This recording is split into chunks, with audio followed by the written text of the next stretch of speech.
Good morning student, स्वागत है आपका आज ऑनलाइन क्लासेस में। मैं Vikram Singh from Axis Academy. अपन जो टॉपिक डिस्कस कर रहे हैं क्लास 9th का टॉपिक है, जो कि छठा लेसन है, जिसका नाम है रेखाएं एवं कोण। तो इसमें हमने क्या किया था, 6.1 एक्सरसाइज को पढ़ लिया था और अभी जो हमारी एक्सरसाइज चल रही है 6.2, उसमें भी हम 1 से लेकर के प्रश्न नंबर 3 तक के क्वेश्चन को कर चुके थे। अब जो हम प्रश्न करने जा रहे हैं वो प्रश्न नंबर 4 है हमारा। उसमें एक आकृति हमें इस तरह से बनाकर दे रखी है। इसका नाम दे दिया इसने PO, फिर ये R है, ये S और ये T। हमें ये वाला जो कोण दिया है वो दे रखा है 110 डिग्री, फिर उसके बाद ये वाला जो कोण दे रखा है वो 130 डिग्री दे रखा है। ठीक है। और इस आकृति में PQ समांतर ST है, कोण PQR बराबर 110 डिग्री है, कोण RST बराबर 130 है। तो कोण QRS का मान हमें पूछा गया है। कोण QRS का मान हमें पूछा गया है। तो देखो हमने क्या किया, दिया है हमने लिख लिया, जो दे रखा है कि ये PQ है, फिर PQ समांतर है ST के। साथ में हमें दिया हुआ है कोण PQR बराबर 110 डिग्री और कोण RST बराबर है 130 डिग्री। पूछा है हमें QRS का मान। तो इससे लिए हमने क्या कर लिया, एक रचना कर ली। रचना किस हिसाब से की, हमने ST के समांतर एक RX रेखा खींची, ST समांतर RX रेखा खींची। उससे क्या फ़ायदा होगा, देखो आगे बढ़ते हैं। इस तरह से इसको हम x दे देते हैं, इधर हम दे देते हैं y। तो देखो हल करते हैं तब। अब हमें पता है चूँकि ST समांतर है RX से, कहाँ से लिखा हमने, रचना से। तो इसलिए हम क्या कह सकते हैं कि कोण RST प्लस कोण SRX बराबर होगा 180 डिग्री SRX, क्योंकि दोनों क्या हैं, अंतः कोण है एक ही ओर के, जिनका योगफल कितना होता है 180 डिग्री। तो इससे हमें किसका मान, RST का मान हमने लगाया 130 डिग्री। तो 130 प्लस कोण SRX बराबर 180 डिग्री। कोण SRX कितना मिल गया हमें, 180 माइनस 130 बराबर मिला 50 डिग्री। ठीक है। इसी तरह से हम इधर वाला कोण भी निकाल सकते हैं, या फिर हम देख रहे हैं कि ये दोनों रेखाएं समांतर है, ये और ये दोनों का टोटल कितना होगा 180। हम लिखेंगे चूँकि PQ समांतर है ST के और ST समांतर है RX के, इसलिए PQ समांतर होगी RX। तो अतः करके हम लिख सकते हैं कोण PQR बराबर होगा कोण QRX के। QRX से इसका कारण है एकांतर कोण। ठीक है। देखो PQR का मान हमारे पास इतना 110 डिग्री है। QRX को जो लिखा जा सकता है वो QRS, कोण QRS प्लस में SRX के रूप में लिखा जा सकता है, कोण SRX। ठीक है। और कोण SRX का मान हमने कितना निकाला था 50 डिग्री, तो वो हमने लगाया 110 बराबर कोण QRS प्लस में 50 डिग्री। 50 जब इधर माइनस करेंगे तो QRS कितना आ गया, 110 माइनस 50 वो आ गया 60 डिग्री। ठीक है। तो इस तरह से हमने किसका मान निकाल दिया, कोण QRS का जब मान निकाला तो हमें कितना मिल गया, 60 डिग्री मिल गया। क्लियर। अब आगे बढ़ते हैं प्रश्न नंबर 5 की तरफ। तो देखो प्रश्न नंबर 5 क्या कहता है, उसमें एक आकृति हमें दे रखी है। प्रश्न नंबर 5, इस तरह से दो समांतर रेखाएं खींची हुई है और एक त्रिभुज बना है बीचों बीच। ठीक है, ये रेखा है ए, ये है बी, नीचे सी और ये डी। साथ में इसका नाम दिया है पी, क्यू और आर। फिर ये वाला कोण दे रखा है 50 डिग्री और ये वाला दे रखा है 127 डिग्री। ठीक है, पूछा है कि ए बी समांतर सी डी है।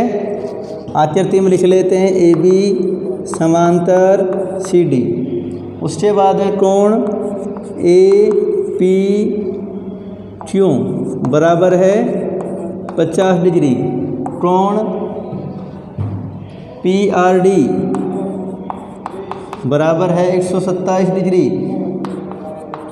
एक्स और वाई के मान पूछे हैं तो हमें दे रखा है एक्स यहाँ पर दे रखा है और वाई इधर दे रखा है। ठीक है, एक्स और वाई अज्ञात है, उन्हें ज्ञात करना है। तो देखो हम आगे बढ़ते हैं, लिखते हैं चूंकि ए बी जो रेखा है वो समांतर है किसके, सी डी रेखा के है, इसलिए हम सीधा लिख सकते हैं कि कोण एक्स यानी एक्स का जो मान होगा वो कितना होगा 50 डिग्री होगा। सीधा सीधा सा इसका हमें कारण पता है, क्या है, एकांतर कोण है।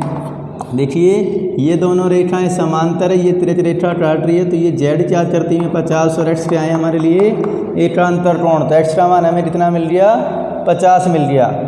पुनः लेते हैं, देखो पुनः हम देख रहे हैं कि ए बी समांतर किसके, सी डी के। ए बी समांतर है सी डी के, इसलिए कोण ए पी आर बराबर होगा कोण पी आर डी के। P R D A P R का जो मान है वो देखो कितना है, टोटल 50 प्लस वाई है, तो हमने लिखा 50 प्लस वाई और पी आर डी का मान हमें दिया 127 डिग्री। जब हमें y का मान निकालना है तो कितना होगा 127 माइनस 50, तो वो आ जाएगा हमारे पास 77 डिग्री। ठीक है, तो x बराबर हमें मिल गया 50 डिग्री और y बराबर कितना मिल गया 77 डिग्री हमें मिल गया। तो दिक्कत नहीं। तो आगे बढ़ते हैं इसी तरह से, इसी में आगे बढ़ते हुए हमारा प्रश्न नंबर 6 जो है उसकी तरफ, इसको थोड़ा हमें समझना पड़ेगा। छठे में दे रखे हैं हमें दो दर्पण जो कि समांतर हैं एक दूसरे के। एक इधर पी क्यू नाम का है और दूसरा आर एस नाम का है। दो दर्पण हमें दे रखे हैं जो कि दोनों समतल दर्पण हैं इस तरह से, और दोनों दर्पणों में हमें एक किरण चलना स्टार्ट करती है, सपोज करते हैं यहाँ से चलती है, तो इधर जाएगी ए से, यहाँ से प्रारंभ की और कहाँ पर टकराई बी पर, फिर बी से इधर चली, इधर टकराई सी पर, और सी से इधर चली तो वापस इधर चली गई डी पर। इस तरह से हमें किरण का चलना दिखाया दे रखा है। तो प्रश्न भी कहता है कि आकृति में पी क्यू और आर एस दो दर्पण हैं जो एक ही बिंदु से समांतर रखे गए हैं। एक आपतन किरण ए बी दर्पण पी क्यू से बी पर टकराती है और परावर्तन किरण पथ बी सी पर चलकर दर्पण आणस से सी पर टकराती है, अतः पुनः सी डी के अनुदिश परावर्तित हो जाती है। सिद्ध कीजिए कि ए बी समांतर है सी डी के। तो देखो दिया है वो लिख लेते हैं, दिया है दर्पण ए पी क्यू समांतर दिया है आर एस के। ठीक है, उसके बाद हमें एक आपतित किरण ए बी दे रखी है तथा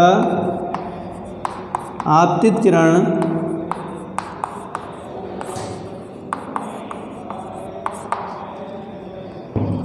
किरण ए बी है जो पी क्यू पर सी बिंदु सी पर टकराती है, पी क्यू से सी पर बी पर टकराती है, बी पर टकराती है। ठीक है, ये हमें दे रखा है। पूछा क्या है कि सिद्ध करना है हमें ए बी समांतर सी डी, सिद्ध करना है, सिद्ध करना है ए बी समांतर सी डी। तो ये जिससे बी से टकराती है और परावर्तित होकर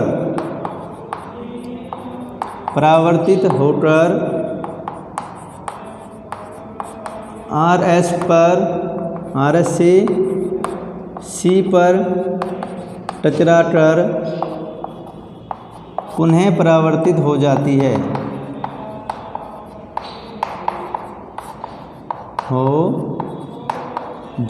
ये हमें दिया हुआ था और हमें यही सिद्ध करना है कि ये जो आपतित चरण है और इस से जो परावर्तित चरण है दोनों क्या हैं, आपस में समांतर हैं। तो इसके लिए हमने क्या कर ली, एक छोटी सी रचना कर ली है। रचना क्या की, इस पर हमने एक अभिलंब डाल खींच लिया है BN, बिंदु B पर